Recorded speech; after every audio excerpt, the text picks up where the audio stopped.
recordado en Latinoamérica por sus opiniones claras y directas y con más de 40 años de experiencia en el campo diplomático. El embajador estadounidense, William Braunfield, no duda en describir la crisis humanitaria de Venezuela como algo jamás visto en la historia de este hemisferio. En entrevista exclusiva con Venezuela 360, el embajador Braunfield defendió la actual política estadounidense hacia Venezuela, destacando que incluye elementos que anteriores administraciones estadounidenses no habían incorporado, aclarando al mismo tiempo que no está de acuerdo con la totalidad de la política exterior de la actual administración. Catalogando a la Venezuela del gobierno en disputa como una mafia-estado, el embajador explicó que el país ya es mucho más que el tráfico de la droga ilícita. Es lavado de dinero, es minería ilegal, es apoyo para organizaciones criminales que operan fuera de Venezuela, pero que tienen sus bases en Venezuela. Es el gobierno quizás más corrupto en todo el mundo. Es peor que un narcoestado. Es un narcoestado, pero con esteroides, aseguró. Con base en estas consideraciones, el embajador hizo un nuevo llamado con carácter de urgencia, reclamando a la comunidad internacional que tome en serio este desastre humanitario de Venezuela.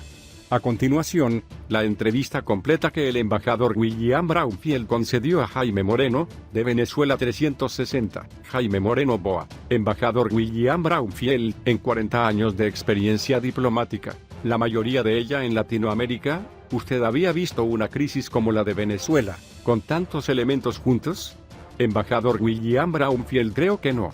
La verdad es que no solamente en los últimos 40 años, puede ser que en los últimos 200 años. Jamás en la historia de este hemisferio hemos visto un país tan trágicamente en esta situación. ¿En qué cree usted que el gobierno de Estados Unidos está acertando en su aproximación a la crisis de Venezuela y en qué estaría fallando? Embajador Braunfield, no estoy de acuerdo con la totalidad de la política de mi gobierno y la administración actual en toda su política exterior, pero creo yo, y lo digo en serio, creo que su política hacia Venezuela ha sido correcta y ha sido bastante efectiva. Su política incorpora varios elementos esenciales que quizás no habríamos visto en la administración anterior. La idea de sanciones, no solamente para sancionar instituciones y agencias, pero para sancionar individuos y para proyectar al pueblo venezolano quienes se están enriqueciendo por sus posiciones gubernamentales de la riqueza natural de Venezuela. Importante, positivo. 2. Su política de combinar con otros en la comunidad internacional. Tercer elemento, en mi opinión, es no solamente la ayuda y el apoyo humanitario, sino también utilizar ese desastre para más de 5 millones de ciudadanos venezolanos y posiblemente hasta 10 millones más que quieren escapar de Venezuela, para proyectar una luz a los abusos y las tonterías del gobierno que ha permitido a su país convertirse en la peor crisis humanitaria, no solamente en este hemisferio, quizás en todo el mundo. El tema del narcotráfico, ¿qué elementos usted plantea? Ya se consolidan en Venezuela para que sea considerado como un mafia-estado. Embajador Braunfield, Venezuela ya es mucho más que el tráfico de la droga ilícita. Es lavado de dinero, es minería ilegal, es apoyo para organizaciones criminales que operan fuera de Venezuela, pero que tienen sus bases en Venezuela. Es el gobierno quizás más corrupto en todo el mundo. Es peor que un narcoestado. Es un narcoestado, pero con esteroides. ¿Cómo ha visto usted ya el cambio de Latinoamérica en estos últimos 3 años con esta crisis migratoria? Embajador Braunfield, sí. ¿Y sabe qué? Es triste, pero es un momento para la comunidad internacional de tomar en serio este desastre humanitario en Venezuela. Hace 2 o 3 años, Naciones Unidas hablaba de Siria como la crisis del mundo, Afganistán o problemas aún en Irak. La verdad es que en este momento hay más refugiados venezolanos que de cualquier otro país en el mundo. Y eso es lo que digo yo con cierta tristeza, porque en mi opinión, los esfuerzos, los sacrificios de los gobiernos de las Américas, en su apoyo para millones y millones de ciudadanos venezolanos, ha sido increíblemente noble. El proceso de diálogo entre el gobierno de Venezuela y la oposición reporta hoy adelantos vertiginosos, en busca de la paz y el entendimiento en el país. A comienzo de semana se desarrolló una reunión de la mesa de conversaciones para dar seguimiento a la comisión preliminar, instalada anteriormente, con el propósito de designar un nuevo Consejo Nacional Electoral. La vicepresidenta ejecutiva, Delcy Rodríguez, precisó al respecto que en ese proceso participan los representantes del diputado opositor Juan Guaidó, reconocido por Estados Unidos y sus aliados como presidente encargado del país.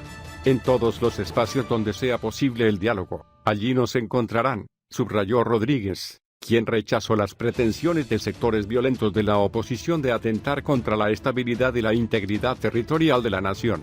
Con el objetivo de evaluar los progresos en la Mesa de Diálogo Nacional por la Paz, el presidente de Venezuela, Nicolás Maduro, recibió en el Palacio de Miraflores, sede del Ejecutivo, a los dirigentes de los partidos políticos opositores. Podemos solucionar sin violencia y lo hemos logrado. No queremos injerencia, queremos que no se subestime la capacidad de ponernos de acuerdo a pesar de las diferencias que tengamos, declaró el líder del partido opositor Soluciones para Venezuela, Claudio Fermín.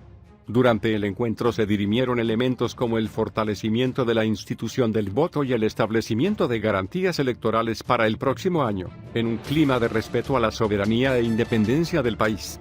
De acuerdo con el vicepresidente de Comunicación, Cultura y Turismo, Jorge Rodríguez, se establecieron además los elementos para instrumentar de manera adecuada el intercambio de petróleo por medicinas y alimentos, para lo cual el gobierno dispone de varios millones de barriles de crudo.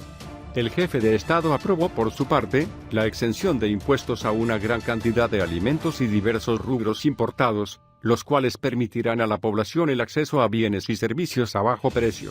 Ante ese escenario, el diputado de derecha José Antonio España anunció que grupos opositores representados en la Asamblea Nacional Parlamento en desacato conformarán una fracción parlamentaria independiente para apoyar a la Mesa Nacional de Diálogo, alejada de la violencia que simboliza Guaidó. Expresó a su vez, que los integrantes de la nueva fracción solicitaron al líder opositor abandonar la vía de la violencia transitada hasta ahora. Venezuela necesita paz y conciliación, sentenció España.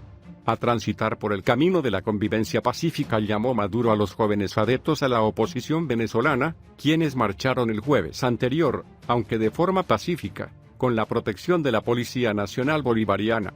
La invitación del presidente a estos estudiantes se extendió también en favor de trabajar unidos para mejorar sus condiciones de estudio, los servicios de comedores en sus centros de formación, así como incrementar el número de becas.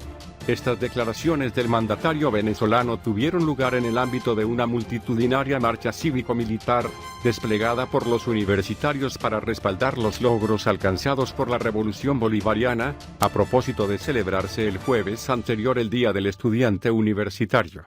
Como colofón de la movilización, también en solidaridad con los pueblos de Bolivia, Chile, Ecuador y Colombia, Maduro anunció decisiones ejecutivas en favor de la juventud estudiantil venezolana, tales como la aprobación de 200.000 nuevas becas con aumento de los estipendios mensuales. En el aspecto socioproductivo, acordó entregar 35.000 hectáreas para la producción agrícola a los estudiantes de todo el país, quienes trabajarán de forma voluntaria mediante brigadas cívico-militares. Los universitarios venezolanos marcharon como parte del Congreso Internacional de los Estudiantes, iniciado este miércoles con la participación de más de 1.500 delegados nacionales y foráneos. Rusia quiere elecciones en Venezuela. Rusia insiste que la solución para Venezuela son las elecciones. Pero ¿cuáles son las elecciones que quiere Rusia? Rusia es pragmática. Lo acaba de demostrar el presidente Vladimir Putin en la crisis de Bolivia. A Putin le importa menos quién controle el poder mientras las relaciones con Moscú se mantengan, y las relaciones significan negocios, intereses. Rusia también quiere elecciones en Bolivia. Y lo dejó en claro desde los primeros días. No reconoció a Jeanine Áñez como presidenta, pero sí el liderazgo de esta para que conduzca al país a nuevas elecciones. Eso es lo que se discute hoy en La Paz. El esquema y la fecha de los nuevos comicios, sin Evo Morales como candidato. Una fuente familiarizada con la política rusa en América afirma que Moscú observa que el paisaje político en Bolivia es otro si se compara con Venezuela. No se trata de un estado delincuente, ni de un estado cuyos hilos los llevan funcionarios forajidos, o sospechosos de haber pactado con carteles de la droga. Por el contrario, en Bolivia hay resultados económicos sólidos y proyectos industriales y empresariales, inversión extranjera y negocios, que hay que mantener. Y ese estado no es objeto de sanciones, ni sus funcionarios tampoco están sancionados, y la corrupción es un problema de dimensión controlada. La crisis de Bolivia lleva a Rusia a seguir pensando en la solución para Venezuela. Y esa solución es electoral. En ello no cabe duda. Ya Moscú y Putin demostraron cierta dosis de pragmatismo cuando le dijeron a Nicolás Maduro que la legitimidad descansa en la presidencia de la República en manos de Maduro, pero también en la Asamblea Nacional, cuyo presidente es Juan Guaidó. Todo lo anterior viene a cuento porque hasta los equipos de Guaidó ha llegado la versión de que Moscú no solo se inclina porque se realicen elecciones parlamentarias, que es la propuesta de Maduro y Diosdado Cabello, sino también porque se realicen elecciones presidenciales.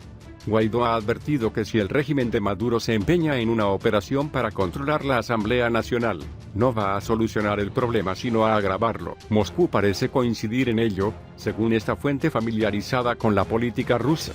Por los momentos, las partes, la de Maduro y la de Guaidó, avanzan en un plan para designar al nuevo Consejo Nacional Electoral. Los partidos que hacen mayoría dentro de la alianza de Guaidó apoyan la iniciativa de Guaidó. Hay más problemas en la estructura del régimen. De hecho, diputados del SUV han puesto más trabas para celebrar reuniones que los diputados de la oposición.